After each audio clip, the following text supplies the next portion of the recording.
ఒక అందమైన గ్రామంలో రామయ్య అనే రైతు ఉండేవాడు. అతను చాలా మంచి మనసున్న రైతు. అతని కుటుంబం అతన్ని చాలా ప్రేమించేది. ఈ ఉదయం భోజనం చాలా రుచిగా ఉంది. అవును నాన్న, చాలా బాగుంది. అతను ప్రతిరోజు కష్టపడి పనిచేసేవాడు.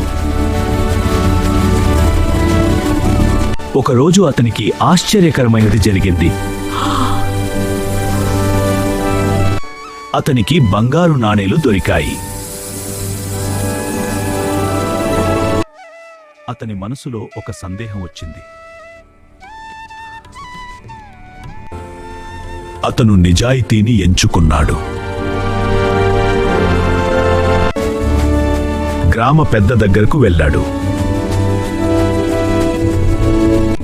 అతను బంగారం గ్రామ పెద్దకిచ్చాడు. గ్రామ పెద్ద అతని నిజాయితీని మెచ్చుకున్నాడు. నిజాయితీ ఎప్పుడూ గెలుస్తుంది. అవును నాన్న, మేము కలిసి ఉన్నాము. ఇలాంటి నిజాయితీ గల మోరల్ స్టోరీస్ కావాలంటే ఐ కథల ఛానల్ని లైక్, షేర్, సబ్స్క్రైబ్ చేయండి ఫ్రెండ్స్.